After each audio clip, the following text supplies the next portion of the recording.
Before this story begins, I need you to promise one thing. Don't listen to this while you're alone in a dark room, because what I'm about to tell you isn't just a horror story. This is a warning about a man who thought dreams were harmless, until one night, he woke up inside his own nightmare and realized the most terrifying truth a human can ever face, that sometimes the dream doesn't trap you, sometimes the dream replaces you, and the thing that wakes up in your bed afterward may not be you at all. If you think that's impossible, just wait, because after tonight's story, you'll never trust sleep again. Tonight's story begins with a truth that most people never dare to think about. The mind is the only place where you can be trapped forever, and no one would ever know. Daniel Reeves, a 29-year-old software developer from Oregon, always believed dreams were harmless flashes of imagination. He joked about nightmares, saying they were just mental glitches, but everything changed the night he woke up inside his own dream and couldn't escape. It started when Daniel opened his eyes and found himself lying on his bed, but the silence in the room felt unnaturally thick, like someone had muted the entire world. His alarm clock was frozen at 3:33 a.m. The shadows on the wall were completely still, and the air was so cold it stung his lungs. He sat up, confused, and that's when he noticed it. The mirror on the opposite wall was fogged from the inside, as if someone had breathed on it from within the glass. And written across the fog were 3 words: "You are late." His heartbeat slammed against his ribs as he whispered, "Late? For what?" But no answer came. Instead, his reflection turned its head before he did, staring directly at him with a smile that didn't belong to him. Panicked, Daniel rushed to the door, but when he opened it, he didn't step into the hallway. He stepped into the same room again. The bed, the mirror, the frozen clock. Everything was identical, except now the clock read 3:34 a.m. Each attempt to leave just led him back into another version of the same room, and every minute the clock advanced by 1. 3:35, 3:36, 3:37. He realized time was passing, but only inside the nightmare. He grabbed the mirror, demanding, "What do you want?" His reflection blinked slowly, its eyes darkening like ink spreading through water. "To finish what you started," it whispered. Daniel staggered back, knocking over a lamp that didn't break. It simply dissolved into thin air like smoke. The room flickered, and suddenly he was somewhere else. A narrow, endless hallway with doors lining both sides, each one labeled with a year of his life. Age 7, age 12, age 18, age 23. The halls pulsed with a heartbeat-like vibration,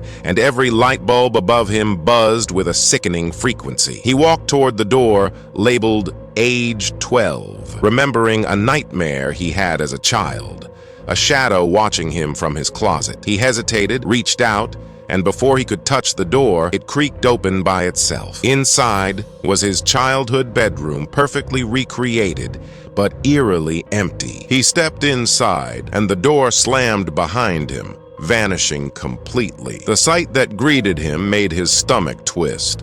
Tiny versions of himself, child-sized silhouettes, stood in the corners, twitching as if someone were puppeteering them with invisible strings. Their heads jerked toward him in unison. The one closest to him stepped forward and said in a distorted child's voice, "Why did you leave us here?" Daniel choked. "You're not real." The silhouettes stretched their limbs impossibly long, crawling toward him like spiders. He ran, but the floor melted beneath his feet, dropping him into a pitch-black void. He landed in his office cubicle, computer screens flickering with code that spelled out one repeating message: "Wake up, wake up, wake up." Phones rang simultaneously, dozens of them, until the ringing twisted into human screams. His co-workers appeared, but their faces were missing, blank, smooth skin where features should have been. Their heads turned toward Daniel, and every faceless mouth opened wide with a collective whisper, "You're not supposed to be here." Daniel slammed his hands against his face, shouting, "I want out! I want to wake up!" But the office flickered again,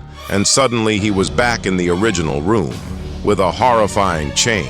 His reflection wasn't in the mirror anymore. It was standing behind him. He felt its cold breath on his neck as it whispered, "You've been running your whole life, Daniel. Running from guilt, running from fear, running from the truth. Now it's my turn to run." Daniel spun around, and the reflection, his double, looked exactly like him, except its eyes were hollow black pits. It lifted his own voice, perfectly mimicked, saying, "You don't deserve this life. You wasted it, but I can fix that." Daniel lunged forward, grabbing his double, but it felt like grabbing wet clay. Its body shifted and twisted, slipping through his fingers like liquid shadow. His double smiled wider. "Your dreams are my doorway," it said, "and tonight you left it open." The room began collapsing inward, walls bending like liquid, the ceiling dripping darkness that hissed like acid. Daniel ran to the glowing door, the same one he had seen earlier, thinking it was the exit. He burst through it,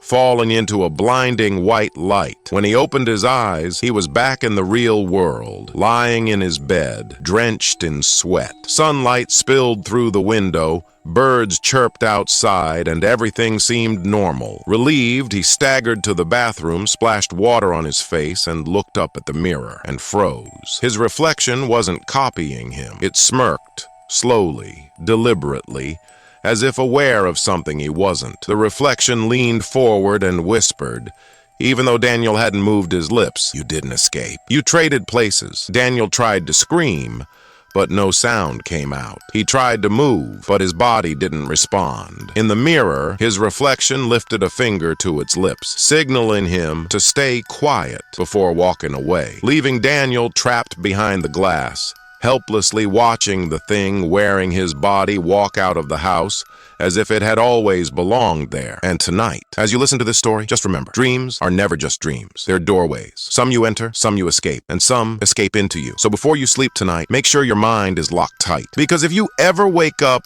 inside your own dream and can't escape, just pray something else isn't waiting to take your place. And if you want more terrifying stories like this, smash that like button and subscribe, because the next nightmare might already be on its way. Daniel never escaped his dream. He only escaped his body, and the thing wearing his face is still outside, living the life he left behind. So if you ever wake up in a dream that feels too real, if the mirror shows a smile you didn't make, if your reflection moves a second too late, don't ignore it, because that's not your mind playing tricks on you. That's the doorway opening. And once something steps through, you don't get to step back. If this story kept you on the edge tonight, hit the like button before you sleep, because when the lights go out, the only thing protecting you from the dream world is the belief that it's just a story. But deep down, you already know it isn't.